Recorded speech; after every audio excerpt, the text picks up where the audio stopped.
Aloha and welcome to KTA's Quick and Ono Recipes. I'm Chef Alyssa Moreau, and today we're going to make roasted kabocha with sesame miso sauce.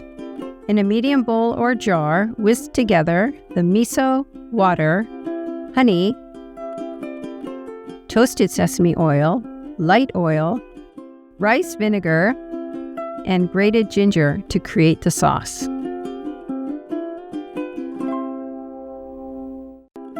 Arrange the kabocha on a parchment-lined baking sheet and baste with a sauce.